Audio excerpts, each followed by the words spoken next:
The market is interesting.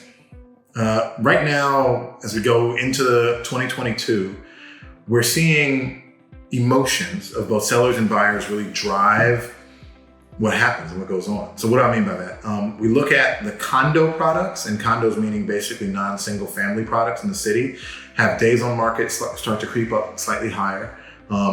Pricing is really important on those, where if they're priced correctly initially, they still go under contract pretty quick. But if you're off on price, we're seeing those get to 30, 45, 60 days. And we have a lot of buyer clients that ask us, well, what's wrong with it? Why has the property been on the market that long? What's the catch?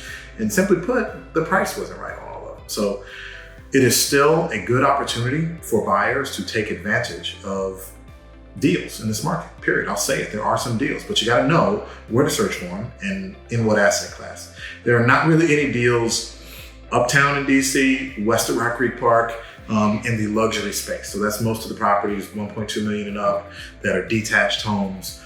Those are selling in multiple offers with competition and in pretty big swings. If this hadn't been articulated, we have some clients looking in the neighborhood in Chevy Chase. And the median variance from list price to sales price was about 12%.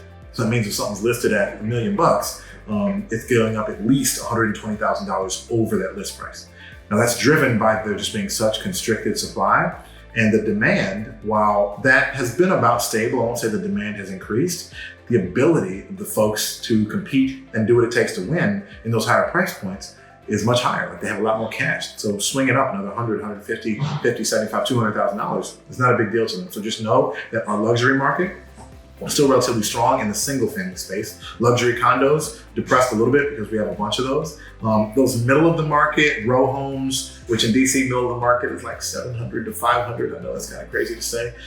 There's still pretty solid competition there, but you are seeing the price swings be 1%, 2%, 3% up and down from list price. So it's a good time to buy. It's a good time as a seller to consider bringing some inventory to the market, but sellers need to be thoughtful.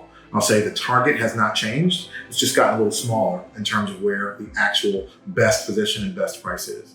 It's important that you're leaning into the data, understanding your hyper-local neighborhood and how things vary, because we have such a small city, but things can be really different from one neighborhood to the next. It's a great time to get into the market, learn about your home value, or explore the opportunities that might exist for you. And if we can help you with that, please hit up any of the Coalition Properties Group agents for a no commitment consultation today.